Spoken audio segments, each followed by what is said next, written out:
सभी श्रद्धालु साथियों को नवरात्रि की मंगलमय शुभकामनाएं। मां चंद्रघंटा की पूजा नवरात्रि के तीसरे दिन की जाती है। ये माता का स्वरूप शांति, वीरता और सौंदर्य का प्रतीक माना जाता है। मां चंद्रघंटा की पूजा करना न केवल आध्यात्मिक दृष्टि से बल्कि सांसारिक जीवन के लिए भी अत्यंत लाभकारी माना गया है। माता चंद्रघंटा की व्रत कथा किन किन के लिए वरदान साबित होती है। आकस्मिक घटनाओं और दुर्घटनाओं से सुरक्षा मिलती है। भक्त के जीवन से नकारात्मक ऊर्जा और भय का नाश होता है और यश, कीर्ति और वैभव की प्राप्ति होती है। साधक का मन स्थिर और एकाग्र होता है, जिससे सफलता के मार्ग खुलते हैं। ऐसे सभी भक्त यदि मां चंद्रघंटा को सच्चे दिल से याद करें, व्रत करें या कथा को श्रद्धा भाव से सुने तो मां चंद्रघंटा अवश्य अपनी असीम कृपा बरसाती है।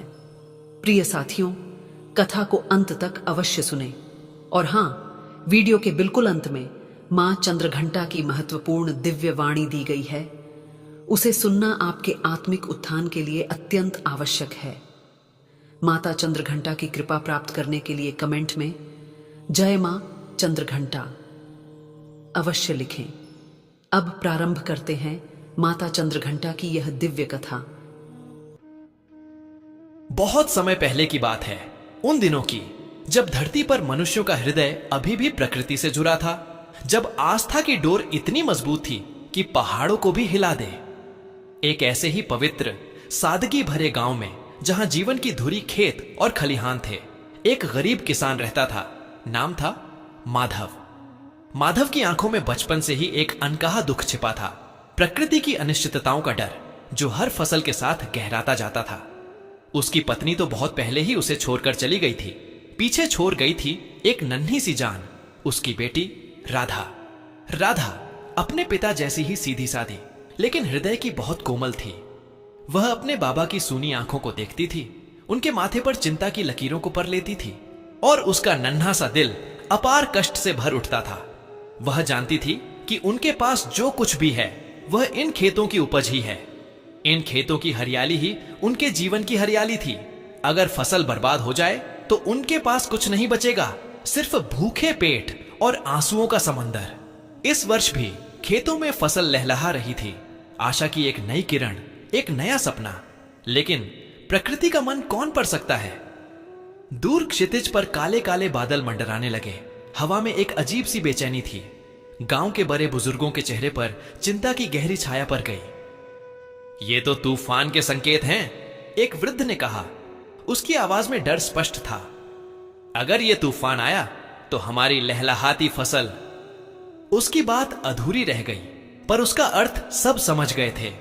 राधा ने अपने बाबा को देखा। उनका चेहरा पीला पड़ चुका था। उन्होंने अपनी कमर पर हाथ रखा, जैसे उनके अंदर की सारी शक्ति जवाब दे रही हो। उनकी आंखों में वही अनकहा दर्द था जिसे वह किसी से बयान नहीं कर सकते थे। एक किसान का दर्द जो अपनी मेहनत को मिट्टी में मिलते देखता है। राधा का हृदय उसी क्षण चीत्कार कर उठा। नहीं, ऐसा नहीं हो सकता, उसने मन ही मन कहा। नवरात्रि का पवित्र समय चल रहा था। धर्मपरायण गांव में हर घर में देवी की पूजा अर्चना हो रही थी। आज नवरात्रि का तीसरा दिन था और आज मां चंद्रघंटा का दिन था। मां चंद्रघंटा जो अपने भक्तों को भय से मुक्ति दिलाती हैं, जो शुभता और साहस की प्रतीक है। राधा ने पहले भी अपनी दादी से मां चंद्रघंटा की कहानियां सुनी थीं। कैसे उनका घंटा बुरी शक्तियों को डराता है, कैसे उनकी कृपा से असंभव भी संभव हो जाता है। एक गहरा भाव उसके मन में उमड़ पड़ा। उसकी आंखों में आंसू भर आए, लेकिन इस बार ये आंसू लाचारी के नहीं बल्कि एक दृढ़ संकल्प के थे। उसके हृदय में अपार कष्ट था, लेकिन उस कष्ट से कहीं ज्यादा अपार थी उसकी आस्था। उसने निर्णय लिया, वह मां चंद्रघंटा का उपवास रखेगी। पूरी निष्ठा से, पूरे हृदय से वह मां से प्रार्थना करेगी कि उसके खेतों की फसल सुरक्षित रहे। वह अपने बाबा के पास गई, उनके चरणों में सिर रखकर बोली, बाबा आप चिंता मत कीजिए, मां सब ठीक कर देंगी। माधव ने अपनी बेटी को देखा। उसकी भोली आंखों में उसे एक अजीब सी चमक दिखी। उसे लगा जैसे उसकी बेटी के माध्यम से कोई दिव्य शक्ति उसे दिलासा दे रही हो। राधा ने उस दिन से अपना उपवास शुरू कर दिया।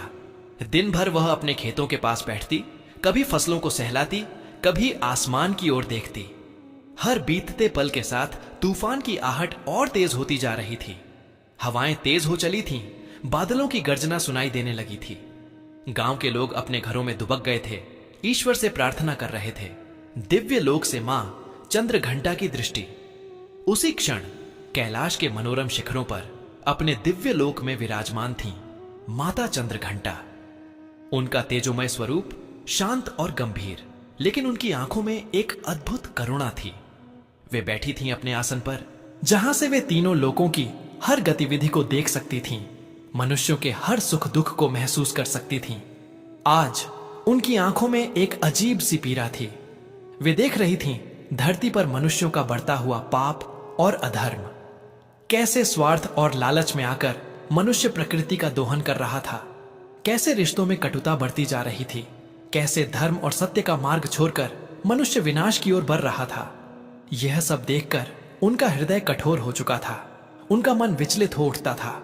वे विधि के बंधन में बंधी थीं। कर्मों का फल तो सबको मिलना ही था। वे चाहकर भी हर बार हस्तक्षेप नहीं कर सकती थीं। लेकिन कभी कभी जब वे किसी शुद्ध निष्कपट आत्मा को देखती थीं, जब कोई हृदयपूर्ण आस्था और प्रेम से उनकी ओर पुकारता था, तब उनके कठोर हो चुके दिल में भी एक टीस उठती थी। उनकी आंखों में बिना किसी इच्छा के आंसू आ जाते थे। आज उनकी दृष्टि उस छोटे से गांव पर टिकी थी। उन्होंने देखा एक नन्ही सी लड़की राधा, जो अपने बाबा और अपने खेतों के लिए अपनी पूरी निष्ठा से उनकी आराधना कर रही थी। मां चंद्रघंटा ने अनुभव किया धरती माता का कष्ट। धरती माता जो पूरे संसार की जगत जननी है, हर प्राणी को धारण करती हैं, अन्न देती हैं, जल देती हैं, पर आजकल वे भी बहुत कष्ट में थीं। मनुष्यों के पाप, उनके अधर्म, उनके अत्याचारों का बोझ धरती पर बढ़ता जा रहा था। धरती मां अपनी संतान के दुर्व्यवहार से त्रस्त थीं, लेकिन एक मां होने के नाते वे सब सहती थीं, उनकी पुकार को भी सुनती थीं। मां चंद्रघंटा ने देखा कि धरती माता कैसे बिलख रही थीं, जैसे अपने बच्चों को चेतावनी दे रही हों कि संभल जाओ, वरना यह प्रकृति अपना संतुलन खो देगी। मां चंद्रघंटा को राधा की तपस्या में वह शुद्धता दिखाई दी जिसकी आज के युग में कमी थी। वह मासूमियत, वह निस्वार्थ प्रेम जो केवल एक बच्चे में या एक सच्चे भक्त में ही मिल सकता है। राधा का दर्द, उसके बाबा का अपार कष्ट, उस पूरी धरती मां का कष्ट, ये सब मां चंद्रघंटा को एक ही सूत्र में बंधे दिख रहे थे। उनकी आंखों में करुणा की एक धारा बह निकली। उनके होठों पर एक हल्की सी मुस्कान आई, एक ऐसी मुस्कान जो सब कुछ कहने वाली थी लेकिन कुछ भी न कहने वाली थी। उन्होंने अपनी शक्ति को आह्वान किया, लेकिन इस बार हस्तक्षेप नहीं, बल्कि एक प्रतिक्रिया, उस बच्चे की निष्ठा भरी पुकार का जवाब। तूफान का भयंकर रूप, इधर गांव में रात गहराती जा रही थी और उसके साथ ही तूफान भी अपनी पूरी शक्ति पर आ चुका था। गर्र की आवाज के साथ बिजली कड़क रही थी, जैसे आसमान फट रहा हो। हवा इतनी तेज थी कि लगता था पैरों को उनकी जरों से उखाड़ फेंकेगी। मूसलाधार बारिश ओलों के साथ जमीन पर पड़ रही थी, जैसे कोई क्रोधित देव अपना सारा प्रकोप बरसा रहा हो। राधा अपने घर के अंदर एक कोने में बैठी थी। उसकी आंखें बंद थीं, उसके हाथ झुरे थे, उसके होठों पर बस एक ही नाम था, मां चंद्रघंटा, मां चंद्रघंटा। उसके अंदर एक अजीब सी शांति थी, लेकिन बाहर प्रकृति का तांडव अपने चरम पर था। माधव अपनी बेटी को देख रहा था, उसे अपनी आंखों पर विश्वास नहीं हो रहा था। इस भयानक तूफान में भी उसकी बेटी कैसे इतनी शांत रह सकती थी? क्या यह उसकी आस्था का बल था? गांव के बाकी लोग चीख रहे थे, चिल्ला रहे थे। कुछ घरों की छतें उड़ गई थीं, दरवाजे टूटकर गिरने लगे थे, हर तरफ हाहाकार मचा था। हे भगवान, अब क्या होगा? एक पड़ोसी ने रोते हुए कहा, हमारी सारी मेहनत पानी में मिल जाएगी, हम सब भूखे मरेंगे। माधव भी अपनी टूटी हुई झोपड़ी में बैठा थर थर कांप रहा था। उसके दिल में एक अजीब सा डर था। उसे लग रहा था जैसे उसकी सारी उम्मीदें, उसके सारे सपने इस तूफान में बह जाएंगे। उसे अपनी बेटी की तपस्या याद आई, पर क्या यह काफी थी? क्या एक नन्ही सी जान की प्रार्थना इतनी बड़ी आपदा को रोक सकती थी? उसके हृदय में अपार कष्ट था जो अब भय में बदल चुका था। बारिश और तेज हुई, इतनी तेज कि खेतों में पानी भर गया। ओले बड़े बड़े पत्थरों की तरह गिर रहे थे। यह तो चेतावनी है, एक बूढ़ी औरत चिल्लाई। यह मनुष्यों के पापों का परिणाम है, धरती माता रुष्ट हो गई हैं। उसकी बात में दर्द और भय दोनों थे। राधा को भी डर लग रहा था। एक पल को उसके मन में भी शंका आई, क्या मेरी तपस्या काफी नहीं है मां? उसने सोचा। पर फिर उसे अपनी मां की कथा याद आई, अपने बाबा का दर्द याद आया।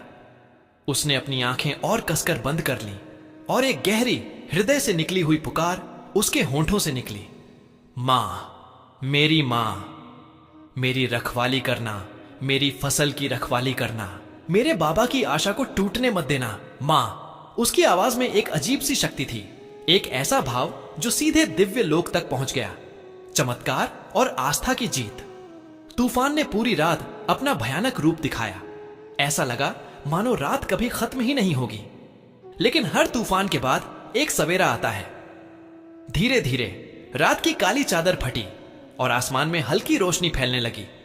हवा शांत होने लगी, बारिश थम गई।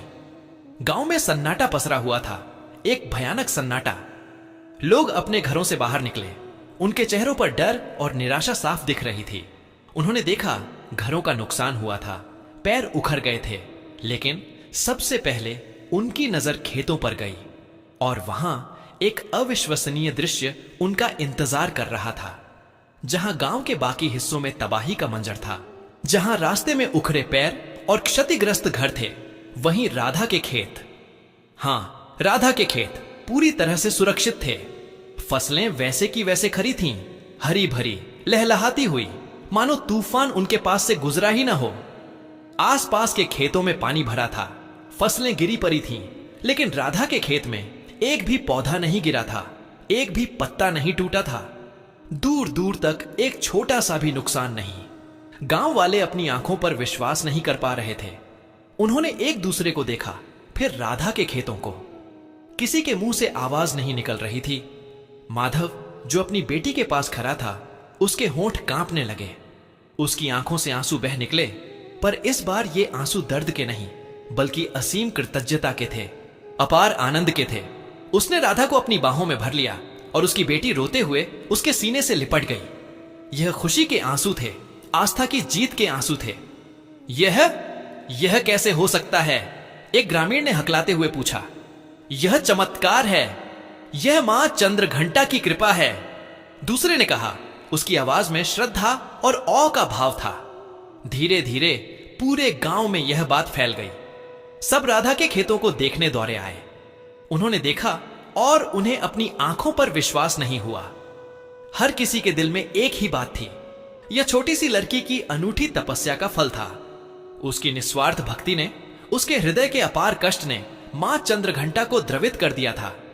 गांव वालों ने वहीं राधा के खेतों के पास मां चंद्रघंटा का जयकारा लगाया। उनकी आंखों में भी आंसू थे, शर्मिंदगी के भी कि वे अपनी आस्था को थोड़ा कमजोर पड़ने दे रहे थे, और कृतज्ञता के भी कि मां ने उन्हें एक और मौका दिया था। उस दिन के बाद राधा के खेतों की फसल ऐसे लहलहाई जैसी पहले कभी नहीं लहलहाई थी। उसने अपने बाबा के साथ मिलकर खूब मेहनत की और उन्हें उस वर्ष इतनी अच्छी फसल मिली कि उनकी सारी गरीबी दूर हो गई। माधव ने अपनी बेटी को कभी अपने से दूर नहीं किया। वह जानता था कि उसकी बेटी केवल उसकी ही नहीं, बल्कि उस पूरे गांव की आशा थी, कथा का सार और प्रेरणा। यह कथा आज भी गांव की कहानियों में जिंदा है, धरती की उर्वरता और किसानों की अटूट आस्था से जुड़ी हुई। यह हमें सिखाती है कि चाहे कितनी भी विकट परिस्थिति क्यों ना आ जाए, कितनी भी बड़ी चुनौती क्यों ना हो, यदि हृदय में सच्ची आस्था हो, निस्वार्थ प्रेम हो और पूर्ण समर्पण हो, तो कोई भी शक्ति उसे तोड़ नहीं सकती। मां चंद्रघंटा ने उस दिन केवल राधा की फसल ही नहीं बचाई थी, उन्होंने उस पूरे गांव की आस्था को नई जान दी थी। उन्होंने यह चेतावनी भी दी थी कि मनुष्यों के पाप और अधर्म धरती माता को कष्ट पहुंचाते हैं, और जब प्रकृति अपना संतुलन खोती है तब विनाश आता है। लेकिन साथ ही उन्होंने यह भी दिखाया कि एक शुद्ध आत्मा की तपस्या, एक बच्चे का निस्वार्थ प्रेम विधि के बंधन में बंधी मां को भी द्रवित कर सकता है, और उनकी कृपा से असंभव भी संभव हो जाता है। राधा की कथा हमें बताती है कि दया का भाव, दूसरों के कष्ट को अपना कष्ट समझना, यही सच्चा धर्म है। जब हम अपने हृदय में अपार कष्ट को सहते हुए भी दूसरों के लिए प्रार्थना करते हैं तो उस तपस्या का फल अवश्य मिलता है। मां चंद्रघंटा जो जगत जननी है, सब कुछ देखती हैं। उनकी आंखों से आंसू कभी कभी इसलिए बहते हैं क्योंकि वे मनुष्यों के पापों से तो दुखी होती हैं, पर उनकी अगाध प्रेम और करुणा भी उतनी ही गहरी है जो एक सच्ची पुकार पर अवश्य प्रकट होती है। यह कथा केवल बीते हुए समय की नहीं है, यह आज भी हमें प्रेरणा देती है। यह हमें याद दिलाती है कि हमारे अंदर भी वह शक्ति है, वह आस्था है जो हमें हर संकट से उबार सकती है। बस जरूरत है तो एक शुद्ध हृदय की, एक निष्ठावान भावना की और मां चंद्रघंटा पर अटूट विश्वास की। जब भी नवरात्रि के तीसरे दिन मां चंद्रघंटा की पूजा होती है, राधा की यह कथा गांव-गांव में सुनाई जाती है, जो हमें यह सिखाती है कि आस्था ही सबसे बड़ा चमत्कार है। और एक मां का हृदय तो अपने बच्चों के लिए हमेशा ही पिघल जाता है, चाहे वह धरती मां हो या दिव्या मां चंद्रघंटा। इस कथा को सुनकर आज भी लोगों की आंखें नम हो जाती हैं, क्योंकि यह हमें हमारे भीतर छिपी उस शक्ति से मिलाती है जिसे हम अक्सर भूल जाते हैं, प्रेम, दया और अटूट विश्वास की शक्ति।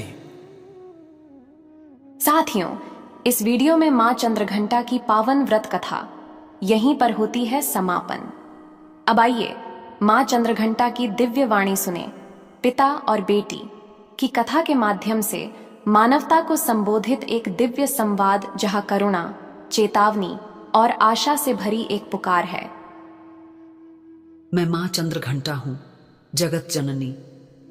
सुनो हे मानव, सुनो हे मेरी संतान, मैं हूं तुम्हारी मां चंद्रघंटा। मैं वही हूं जिसके चरणों में तुम्हारा जन्म है, तुम्हारा जीवन है और तुम्हारा अंत भी। तुम्हारे सुख दुख, तुम्हारी हंसी रोदन, तुम्हारी आस्था और तुम्हारा पाप सब मैं देखती हूं। मेरी आंखें कभी बंद नहीं होती, मेरे हृदय की करुणा कभी थमती नहीं और मेरी चेतावनी कभी व्यर्थ नहीं जाती। बहुत समय पहले, जब धरती अभी भी सरल थी, जब मनुष्य प्रकृति को मां मानता था, एक छोटा सा गांव था, पवित्र निर्मल खेतों और खलिहानों में जीता हुआ।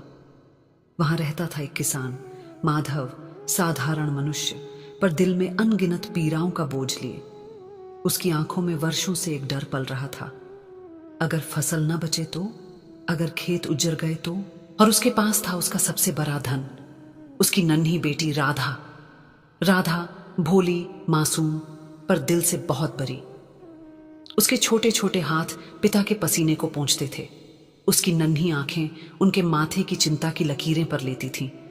जब उसने अपने पिता को टूटते देखा, जब उसने सुना कि तूफान आने वाला है, तो उसके हृदय से एक चीत्कार निकला, नहीं मां, चंद्रघंटा मेरी रक्षा अवश्य करेंगी। हे मानव, उस नन्ही बच्ची ने नवरात्रि के तीसरे दिन मुझे पुकारा। उसकी आवाज सीधी मेरे लोक तक पहुंची। उसने कहा, मां, मेरी फसल बचा लो, मेरे बाबा का सपना मत तोड़ो। क्या तुम जानते हो उसके शब्दों में कैसी शक्ति थी? उसमें न कोई स्वार्थ था, न कोई भय, केवल प्रेम था, केवल आस्था थी, केवल समर्पण था। हाँ, उस रात तूफान आया, बिजली गरजी, आकाश फट पड़ा, ओले पत्थरों जैसे बरसे, धरती कांप उठी, गांव का हर घर हिल गया, मनुष्य रोया, डर गया, सबको लगा अब विनाश निश्चित है। माधव कांप रहा था, उसकी आत्मा टूटी जा रही थी, पर राधा, वह नन्ही बेटी, शांत बैठी थी, हाथ जोड़कर मुझे पुकार रही थी, मां, मेरी रखवाली करना। हे मानव, मैं विधि के बंधन में बंधी हूं।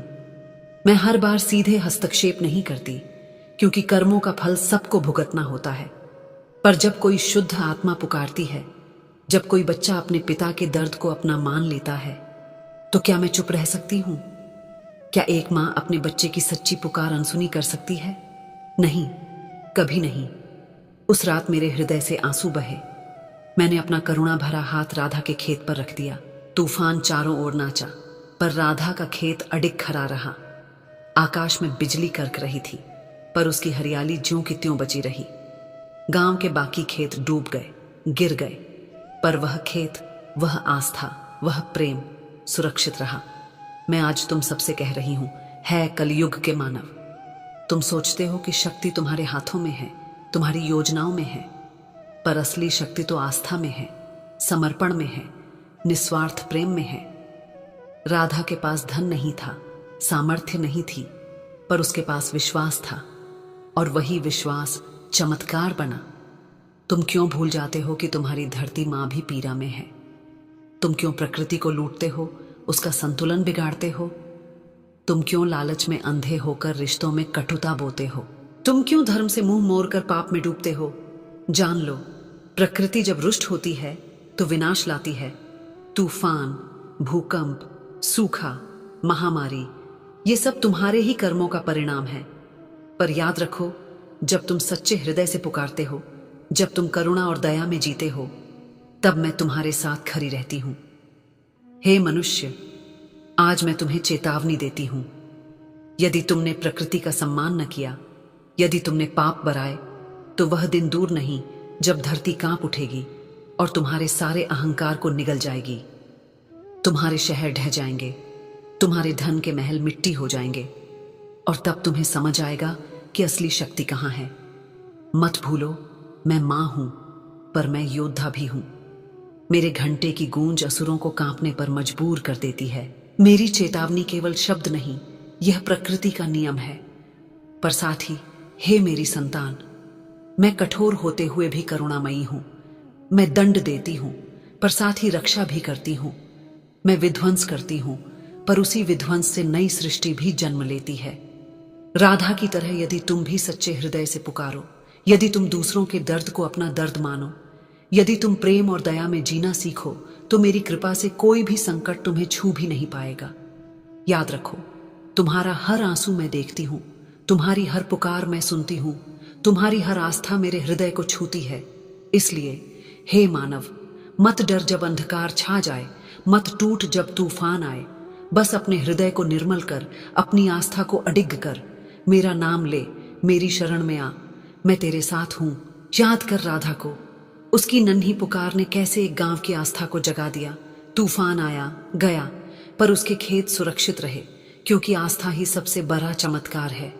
मेरी अंतिम पुकार सुनो। मैं मां चंद्रघंटा, जगत जननी, तुझसे कहती हूं, प्रेम में जी, दया में जी, धरती को मां मान, रिश्तों को बांध, धर्म को अपनाओ, पाप से दूर रहो, लोभ को त्यागो और सच्चे मन से मेरी शरण में आओ। जब तू पुकारेगा, मैं दौड़ी आऊंगी। जब तू गिरेगा, मैं संभाल लूंगी। जब तू अंधकार में होगा, मैं दीपक बन जल जाऊंगी। बस मुझे भूलना मत, हे मेरी संतान, क्योंकि जब भी तू मुझे याद करेगा, तेरे लिए असंभव भी संभव हो जाएगा। प्रिय साथियों, इस वीडियो में माता चंद्रघंटा की पावन व्रत कथा और दिव्य वाणी यहीं पर समापन होती है। हम कामना करते हैं कि मां चंद्रघंटा की कृपा आप सभी पर बनी रहे, आपके जीवन में सदैव सुख, शांति, समृद्धि और सकारात्मक ऊर्जा का संचार होती रहे। यह विशेष दिन न केवल भक्ति भाव से भर देती है, बल्कि हमारे जीवन में एकता, प्रेम और आस्था का संदेश भी लेकर आता है। नवरात्रि की तीसरे दिन की व्रत कथा को सुनने के लिए हृदय से धन्यवाद। कृपया अपने विचार और अनुभव कमेंट्स में अवश्य साझा करें और जय मां चंद्रघंटा लिखना न भूलें। आपके द्वारा किए गए कमेंट्स न केवल आपको प्रेरित करेंगे, बल्कि अन्य दर्शकों के लिए भी भक्ति और श्रद्धा का स्रोत बनेंगे। जय मां चंद्रघंटा जगत जननी।